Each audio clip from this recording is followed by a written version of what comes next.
지난주까지 여러분들과 함께 데살로니가 전서 살펴봤습니다. 한 12주 걸렸던 것 같아요. 지난주에는 성령을 소멸하지 말며 예언을 멸시하지 말라라는 그 말씀을 집중적으로 살펴보면서 우리 신앙생활은 우리 성령님과 함께하는 것이고, 성령님께서는 우리 안에서 우리를 인도하시고 우리 안에서 역사하셔서 우리를 예수 닮게 하시는 그런 성령님이다라는 것을 생각해 보면서 우리는 순간순간 성령님의 우리 주되심을 인정하고 항상 성령과 동행하는 것을 기뻐하고 성령님의 인도하심을 구하고 그 인도하심을 따라가는 우리가 되어야 된다라는 그런 말씀을 드렸었습니다. 항상 여러분 삶 가운데서 역사하실 그 성령님을 소멸하지 않고 무시하지 않고 성령님과 함께 동행하시는 그런 복된 여러분의 삶이 될 수 있기를 다시 한번 주님의 이름으로 축복합니다. 오늘부터 여러분들과 함께 데살로니가 후서는 짧습니다. 한 석장입니다. 데살로니가 후서를 살펴보도록 합니다. 오늘 함께 살펴볼 말씀은 데살로니가 후서 1장 1절부터 12절까지입니다. 조금 깁니다. 1장 1절부터 12절까지 우리 한 절 한 절 교독하도록 하겠습니다. 바울과 실로아노와 디모데는 하나님 우리 아버지와 주 예수 그리스도 안에 있는 데살로니가인의 교회에 편지하노니, 하나님 아버지와 주 예수 그리스도로부터 은혜와 평강이 너에게 있을지어다.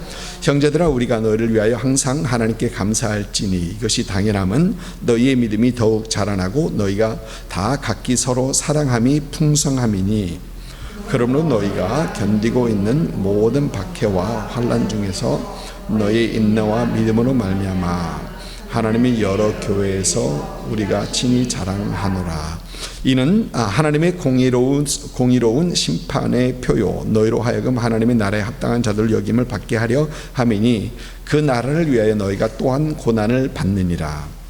너희로 환난을 받게 하는 자들에게는 환난으로 갚으시고 환난을 받는 너희에게는 우리와 함께 안식으로 갚으시는 것이 하나님의 공이시니, 주 예수께서 자기의 능력의 천사들과 함께 하늘로부터 불꽃 가운데에 나타나실 때에 하나님을 모르는 자들과 우리 주 예수 그리스도의 복음을 순종하지 아니하는 자들에게 형벌을 내리시리니, 이러한 자들은 주의 얼굴과 그의 힘의 영광을 떠나 영원한 멸망의 형벌을 받으리로다.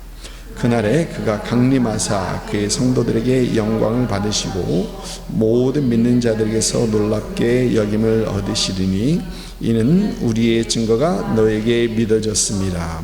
이러므로 우리도 항상 너희를 위하여 기도함은 우리 하나님이 너희를 그 부르심에 합당한 자로 여기시고 모든 선을 기뻐함과 믿음의 역사를 능력으로 이루게 하시고, 우리 하나님과 주 예수 그리스도의 은혜대로 우리 주 예수의 이름이 너희 가운데 영광을 받으시고 너희도 그 안에서 영광을 받게 하려 함이라. 아멘. 좀 길었습니다.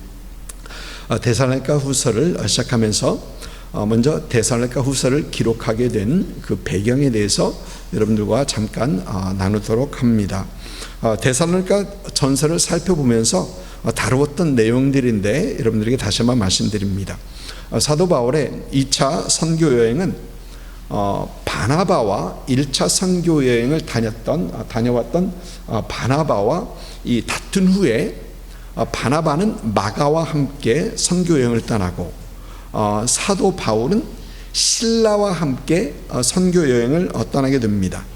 사도 바울은 이 선교여행 2차 선교여행 중에 더베와 루스드라에서 디모데를 만나게 됩니다. 여러분, 루스드라는 사도 바울의 1차 선교여행 때 돌로 맞아 죽은 줄 알고 사람들이 성 밖으로 갖다 내버렸을 때, 제자들이 그를 둘러쌌을 때 그가 툴툴 털고 일어나서 다시 성으로 들어갔던 그 성이 바로 루스드라. 기억하시죠?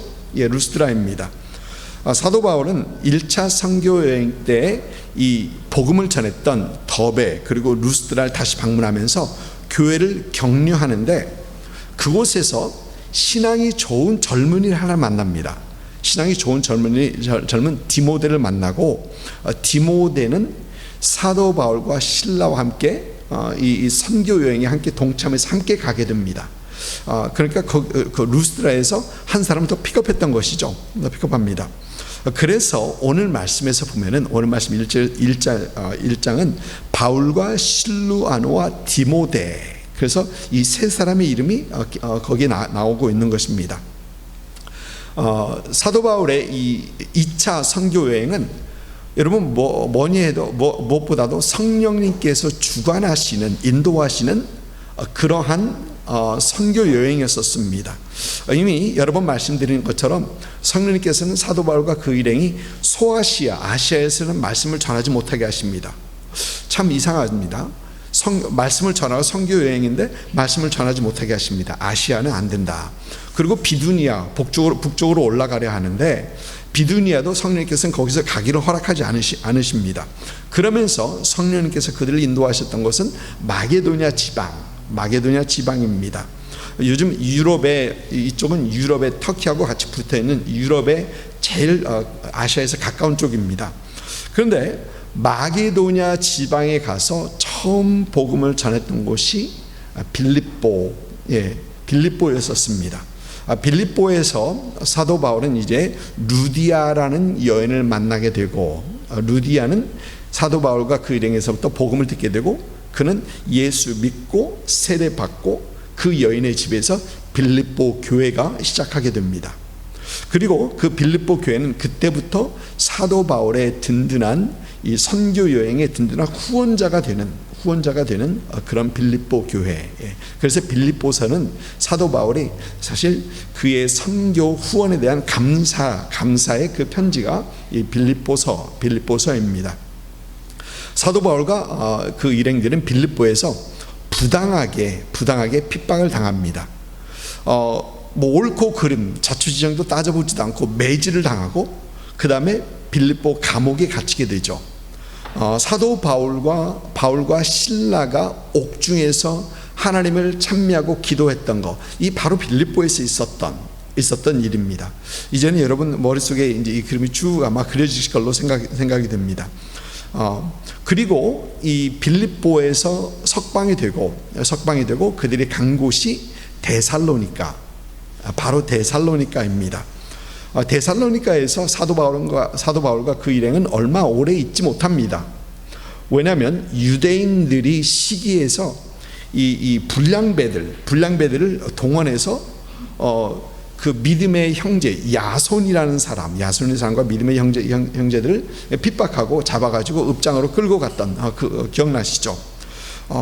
그래서 이제 막 예수 믿기 시작한 그 형제들, 그 교회 성도들을 핍박하기 시작합니다. 그래서 사도 바울과 그 일행들은 이 데살로니가를 원하는 것보다 훨씬 일찍 떠날 수밖에 없었습니다. 복음을 전하고 얼마 안 됐는데 그들은 떠나야 했었습니다. 데살로니가를 떠나야 했던 그들의 마음, 사도 바울과 일행들의 마음이 편치 않았던 것은 여러분 자주 말씀드렸었고요. 그래서 그들은 데살로니가에 나와서 그들은 가까운 곳에 베레아를 갔는데 베레아까지 따라와서 그들을 핍박합니다. 그래서 사도 바울은 베레아에서 먼 아가야 지방에 있는 이 아덴까지 갑니다. 그리고 아덴에서 사도 바울은 데살로니가 교회를 걱정하는 마음에 거기서 디모데를 다시 보내죠. 디모데를 데살로니가 교회에서 보내서 그들이 어떻게 잘하고 있는지 한번 살펴보고 와라라고 디모데를 보냅니다. 데살로니가 교회를 살펴본 디모데는 그 교회를 살펴본 후에 그 다음에 다시 고린도로 내려와서, 고린도는 아덴에서 그렇게 멀진 않습니다.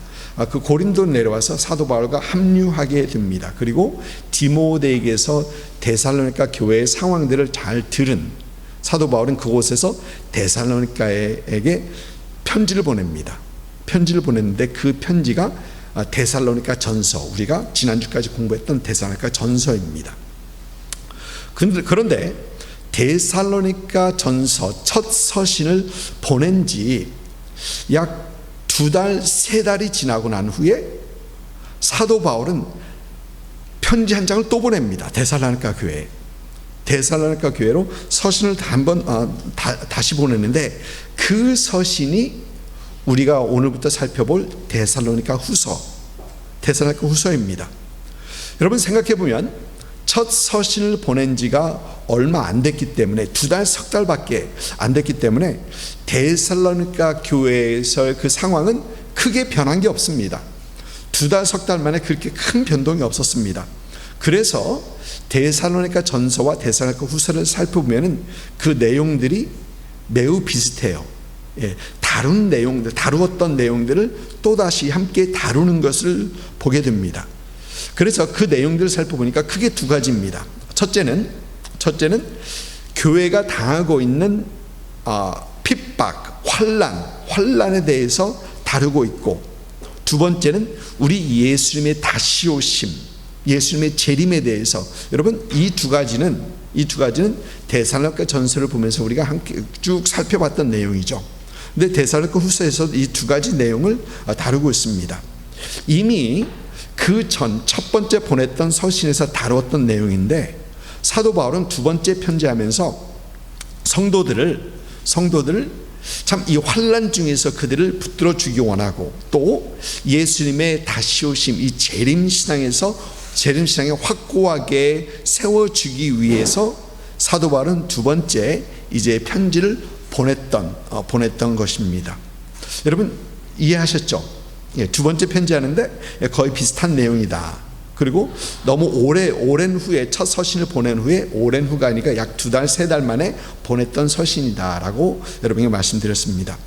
오늘 말씀을 보니까 사도 바울은 먼저 인사말로 시작합니다. 근데 여러분 이 인사말은 사도 바울의 모든 서신을 다 살펴보면은 이 서로 사도 바울이 항상 하는 그 인사말입니다. 그런데 그 인사말 중에 4절을 보니까 데살로니가 교회의 성도들이 견디고 있는 모든 박해와 환난을 얘기합니다. 박해와 환난 얘기합니다. 데살로니가 전서에서도 사도 바울은 이미 그들이 당하고 있는 환난, 그들이 당하고 있는 이 박해에 대해서 말했었습니다. 다뤘었습니다. 여러분 데살로니가 전서 1장 6절을 봅니까?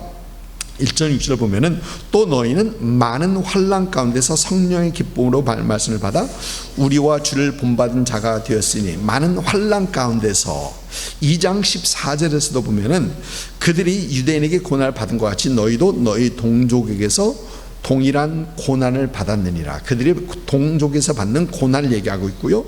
또 3장에서는 아무도 이 여러 환난 중에 흔들리지 않게 하려 함이라. 환난 중에서 붙들어 주기 원하는 그 사도 바울의 마음을 볼 수 있습니다. 사도 바울과 일행이 그 환난 때문에, 그 박해 때문에 데살로니가를 떠날 수밖에 없었는데, 사도 바울과 일행이 데살로니가를 떠난 후에도 여러분 그 교회는 여전히 핍박이 있었고, 여전히 환난, 여전히 박해가 있었다라는 것입니다. 사도 바울과 일행이 떠났는데도 그 환난과 박해는 그치지 않았고 계속해서 이어지고 있었다는 것입니다. 그런데 여러분 데살로니가 교회는 이 환난과 이 핍박, 이 박해에 어떻게 반응을 합니까? 여러분 기억하시죠? 1장 3절에 보면은 그들의 믿음의 역사와 사랑의 수고와 그리스도에 대한 소망의 인내, 믿음의 역사, 사랑의 수고, 그리고 소망의 인내를 얘기했었습니다. 여러분 그들은 핍박과 혼란 속에서 믿음을 잃지 않았었습니다. 믿음을 잃지 않았었고요. 또 그들은 서로를 향한 이 수고를 그치지 않았습니다. 계속해서 핍박합니다. 그러나 믿음에 흔들리지 않았고 사랑의 수고를 그치지 않았고, 또 그들은 소망을 붙들고 좌절하지 않았었습니다. 그들은 심지어 핍박과 환난 속에서 말씀을 보면은 그들이 모든 믿는 자들에게 본이 되었더라. 여러분 힘들고 어렵고 핍박을 받습니다. 그러나 그들은 많은 교회의 본이 되는 그런 교회로 세워져 갑니다. 또 그들의 소문이, 그 데살로니가 교회 봤어? 하면서 그들은 이렇게 신앙생활을 하더래. 하면서 마게도냐 지방, 위에 있는 지방입니다. 아가야 지방, 밑에 있는 지방입니다. 그리고 그 먼 곳에, 수많은 곳에 이런 그들의 소문이 널리 퍼지는 그런 참 참 모델적인 교회로 그들은 세워졌던 것입니다. 여러분, 데살로니가 교회는 그들이 받는 핍박, 박해 이런 걸로 인해서 믿음이 더욱 성장했고 서로를 향한 사랑이 더 풍성해진, 그래서 오늘 말씀에서 그 얘기하는 겁니다. 너희 믿음이 더욱 자라고 너희가 각기 서로 사랑이 풍성함이니라고 오늘 말씀 3절에서는 지금 사도 바울은 다시 한번 얘기하는 겁니다. 너희의 믿음이 더욱 자라났다. 너희가 각기를 사랑함이 더 풍성해졌다. 여러분, 그런데 데살로니가 교회를 교회가 처했던 그 상황을 보면 여러분, 그 교회는 잘 될 확률이 그리 높지 않았습니다. 잘 될 확률이 그리 높지 않았습니다. 여러분, 왜냐고요? 교회가 시작한 지 얼마 되지 않아서 교회를 세우고 그들을 지도했던 영적 지도자들 바울과 실라와 디모데는 떠납니다. 얼마 되지 않아서 떠납니다. 또 그들을 향한 주위의 핍박은 심합니다. 핍박이 심했었어요. 특히 동족으로부터 받는 그 핍박은 심했었습니다. 영적 지도자들은 다 떠났죠. 그들 향한 핍박은 여전히 그치지 않고 계속해서 심하게 다가오고 있죠. 또 그들이 신앙교육의 훈련이나 오래 받았느냐? 그것도 아닙니다. 그렇지 않았습니다. 사도 바울과 실라와 디모데가 그곳에 있었던 시간은 그렇게 길지 않았었습니다. 여러분, 아마 그들이 설상 모든 것을 다 포기하고 다시 그 옛 모습으로 돌아갔다고 해도 누구 하나도 이상하게 생각하지 않을 만큼 그들이 신앙생활을 잘하고 교회가 잘 될 만한 그런 확률은 굉장히 적었었습니다. 그런데 그들은 주위에 소문난 교회로 세워집니다. 믿음의 역사와 사랑의 수고, 그리고 예수 그리스도에 대한 소망의 인내를 보여주는, 주위에 있는 다른 교회들에게 보여주는 그런 교회가 됐습니다.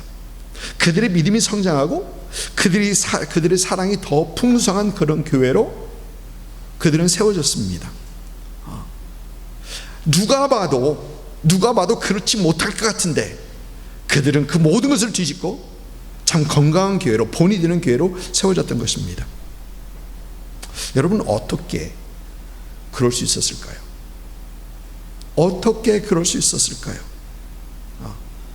오늘 말씀 2절을 보니까 사도 바울은 그들에게 인사를 하면서 하나님 아버지와 주 예수 그리스도로부터 은혜와 평강이 너에게 있을지어다. 여러분, 이 사도 바울의 은혜와 평강의 이 인사는 사도 바울의 모든 서신에 다 있습니다. 사도 바울의 모든 서신에 은혜와 평강이 있을지어다, 디모데 전후서 가면 긍휼과 은혜와 평강이 있을지어다. 여러분, 다 있습니다. 앞부분에서 하는 그 인사입니다. 모든 서신에서 하는 인사입니다. 여러분, 이 인사가 사도 바울의 그냥 공식적으로 하는 인사일까요? 그냥 통상적으로 하는 인사일까요? 그저 아무런 생각 없이, 여러분 요즘 카피 페이스트 해가지고 요즘 말로 하면은 카피 페이스트 그냥 복사 붙이기 해가지고 보내는 어떤 그런 인사일까요? 여러분, 그렇지 않습니다. 오늘 말씀 12절을 보니까 오늘 말씀 12절에서 우리 하나님과 주 예수 그리스도의 은혜대로라고 하면서 하나님의 은혜를 다시 한번 말해요. 하나님의 은혜를 다시 한번 얘기합니다. 여러분, 어떤 은혜입니까? 데살로니가 교회 성도들을 향한 이 하나님의 은혜, 사도 바울이 얘기하는 이 하나님의 은혜는 어떤 은혜입니까? 여러분, 이 은혜는 견디게 하는 은혜입니다. 이 은혜는 환난과 핍박 중에서 서게 하는, 믿음에 서게 하는 은혜요. 이 은혜는 그 여러 악조건 속에서도 성숙하게 하는 그 하나님의 은혜다라는 것입니다. 그런데 여러분, 재밌는 것은 이 하나님의 은혜는 핍박, 박해, 환난, 고난, 이런 것들로 포장이 되어 있습니다. 이런 것들로 포장이 되어서 하나님께서 안겨주시는 그 하나님의 은혜다라는 거예요. 아프리카 어느 곳에서는 그렇게 깊지 않은 그 강을 건너는데 무거운 돌 하나를 짊어지고 가야지 그 강을 건널 수 있다고 합니다. 그 이유는 물결이 너무 세서 그것이 없이 가면은 물결 때문에 쉽사리 떠내려 갈 수밖에 없기 때문에. 여러분, 무거운 것을 지고 간다? 힘들고 어렵죠. 근데 그것이 결국 그들을 목숨을 구하는 그것이 되었더라. 여러분, 시편 119편을 보면은 71절에서 사도 시편 기자는 고난 당한 것이 내게 유익이니라 라고 합니다. 여러분, 그런데 왜 이런 고백을 합니까? 고난이 왜 나에게 유익이냐? 보면은 이로 말미암아 내가 주의 율례들을 배우게 되었나이다. 또 그 전 몇 구절 앞에 보니 67절 보니까 고난 당하기 전에는 내가 그릇 행하였더니 이제는 주의 말씀을 지키나이다. 여러분, 하나님께서 허락하신 그 고난이 아니었더라면 하나님의 율례를 배우지도 못하고 잘못된 길을 가며 하나님의 말씀에 순종하지 않았을 텐데. 여러분, 충분히 우리는 이해합니다. 그것도 우리도 그럴 때가 많기 때문에. 그런데 하나님께서는 고난이라는 은혜를 허락하셔서 하나님을 알게 하시고 말씀을 배우게 하시고 주의 길을 가게 하시고 주의 말씀을 지키게 하시더라. 그리고 이 모든 것이 하나님의 은혜이더라 라는 것입니다. 당하고 있는 고난이 나에게 은혜가 되었다, 나에게 복이 되었다라는 것입니다. 여러분, 우리 성경에서 고난받은 사람, 가장 큰 어려움을 겪은 사람을 예수님 빼놓고 한 사람 뽑으라면 아마 욥이 아닐까 생각해 봅니다. 여러분, 욥은 성경을 보면은 하루아침에 모든 소유를 다 잃습니다. 몽땅 다 잃습니다. 뿐만 아니라 그의 자녀들도 하루아침에 다 잃습니다. 머리에서부터 발바닥까지 종기가 나서 그 가려움으로 인해 우리 개역 한글판은 기왓장으로, 근데 질그릇 조각을 가서 몸을 긁고 있습니다. 얼마나 가려웠으면 그 몰골이 얼마나 비참했는지 그 옆에서 그를 지켜보는 그 아내는 뭐라고 하죠? 하나님을 저주하고 죽으라 라고 했었죠. 얼마나 보기가 힘들었으면 하나님을 저주하고 죽으라라고 했겠습니까? 욥의 친구들이 약속하고 욥을 위로하기 위해서 옵니다. 그런데 처음에 욥의 꼴을 보니까 그 욥을 잘 알아보지 못해요. 또 뿐만 아니라 그 욥을 보고 욥 옆에서 옷을 찢고 재를 입고 앉아가지고 성경을 보면은 그들이 며칠 동안 옆에 있으면서도 말하는 사람이 없습니다. 그에게 위로할 말을 찾지 못했던 것입니다. 얼마나 힘들고 어려웠든지.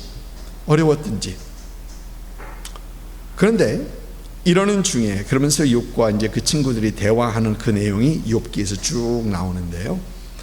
이러는 중에 욥은 내가 왜 이런 고통을 당해야 되는가? 그런 질문입니다. 내가 왜 이런 고통을 당하는가? 친구들은 그에 대해서 이래서 고통을 당한다, 이래서 이런 일이라고 쭉 얘기합니다. 네가 잘못해서 그랬어. 근데 욥은 아무리 생각해도 그러지 않거든요. 그래서 내가 왜 이런 고통을 당해야 되는가? 그리고 그 해답을 하나님 앞에 듣기 원합니다. 그러면서 그가 가진 한 소망을 욥기에서 얘기하는데, 욥기 23장 10절에서 이런 말을 합니다. 우리 같이 한번 읽어볼까요? 그러나 내가 가는 길을 그가 아시나니 그가 나를 단련하신 후에는 내가 순금같이 되어 나오리라. 여러분, 하나님께서 그를 위하여 준비하신 고난, 고통, 환난을 통해서 나는 정금같이 순금같이 될 것이다 라는 그런, 사실 욥이 보기에는, 그 상황에 있는 욥이 보기에는 막연한 그러한 어떤 모습입니다. 왜? 그가 정금같이 될 기색은 보이지 않거든요. 그러나 욥은 그 소망을 갖고 하나님께서 자기가 당하고 있는 고난과 역경과 고통, 환난들을 그는 하나님의 정금으로 만드시는 그 과정으로 그는 보고 있는 것입니다. 사랑하는 성도 여러분, 우리 예수 믿는 사람들에게 있어서 여러분, 우리가 잘못해서 당하는 그것 말고요, 예수 믿으면서 당하는 그 고난, 우리 신앙을 지키기 위해서 우리가 받는 그 어려움들, 예수 그리스도의 복음을 위해서 당하는 수고와 이 환난들, 이런 것들은 여러분, 고난, 시련, 환난, 어려움, 이런 것들로 포장된 하나님의 은혜다라는 겁니다. 여러분, 이것은 은혜다라는 겁니다. 이 하나님의 은혜는, 시련, 고난, 환난, 어려움으로 포장된 이 하나님의 은혜는 우리를 견디게 하고 이기게 하고 우리를 성숙하게 하고 우리를 정금과 같이 만들어주는 하나님의 은혜인 것입니다. 여러분, 하나님께서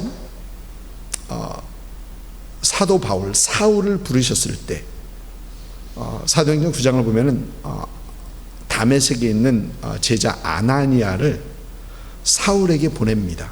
그에게 기도하여서 그의 눈을 뜨게 하게 하려는 거죠.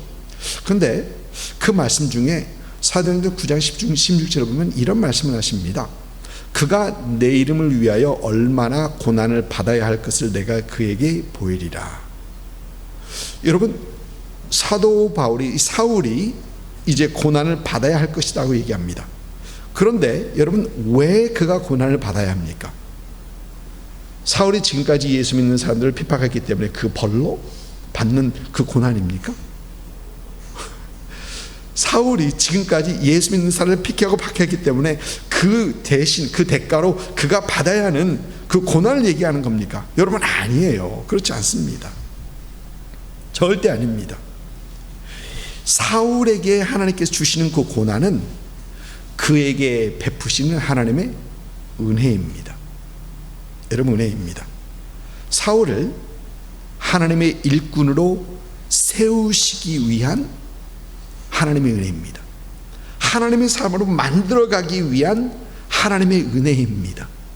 사울을 예수 그리스도의 복음을 증거하는 증거자로 세우시려 하는 하나님의 은혜라는 겁니다. 물론 사도 바울, 사울이 받은 이 핍박과 환난, 수많은 박해들은 이루 말할 수 없습니다. 여러분, 그런데 사도 바울은 이 수많은 핍박들, 어려움들, 이것들을 이기고 견딘 후에 여러분, 그의 고백은 무엇이었었죠?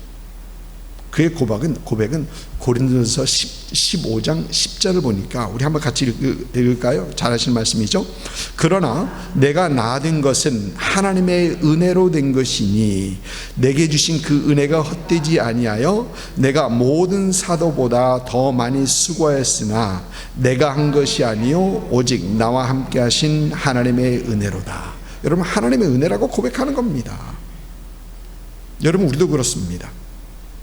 예수 믿는 사람들에게 고난, 시련, 환난, 어려움, 이런 것들은 우리를 향한 하나님의 은혜예요.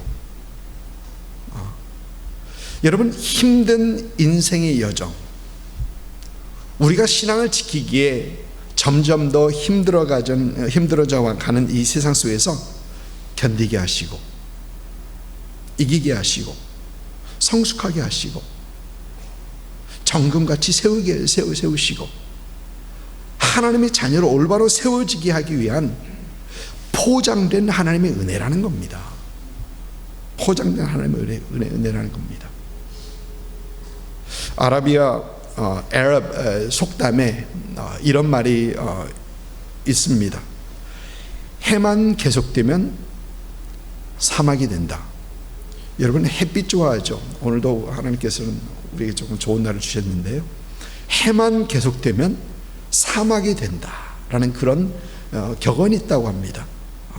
비도 내려야 되고 바람도 불어야 하고, 그래서 식물이 자라는 것처럼 인생의 고난, 시련, 환난, 어려움들은 여러분 우리를 망하게 하는 것이 아니라 우리를 더 나은 인생, 더 복된 인생, 더 풍성한 인생으로 이끌어 준다라는 것입니다. 여러분 오늘 말씀에서 사도 바울은 5절에서 너희로 하여금 하나님의 나라에 합당한 자로 여김을 받게 하려 함이니, 우리에게 주어진 환난과 어려움들은 하나님 나라에서 합당한 자로 여김을 받게 하려 하니 우리의 유익을 위하여 하나님께서 그걸 주셨다는 겁니다. 또 7절에서 보니까 환난을 받는 너희에게는 우리와 함께 안식으로 갚으시는 것이 하나님의 공이시니라고 합니다. 고난, 시련, 환난, 어려움, 즉 포장된 하나님의 은혜는 우리로 하여금 하나님 앞에서 합당한 자로, 또 하나님의 안식을 누리게 하는 그 은혜로 인도하신다 라는 겁니다. 여러분, 우리가 예수 믿다 보면 어려운 일들 많이 당합니다. 예수 믿기 때문에 못하는 것들 많아요. 예수 믿기 때문에 하지 않아야 되는 것도 많고요. 많습니다. 또 예수 잘 믿으려 하면 이 어려움들이 더해집니다. 이 어려움들이 더해집니다. 사실 저와 여러분이나 그것도 어려움이라고 생각 안 하고 누리지 못하는 거라고 생각하지 않는데 그런 것들이 있습니다. 그러나 이 모든 어려움들을 우리는 하나님의 우리를 향한 포장된 은혜로 여기시고 그 은혜 가운데 잘 견디시고 이기시고 성숙해 가시고 또 정금과 같은 여러분 되시기를 주님으로 축복합니다. 아멘.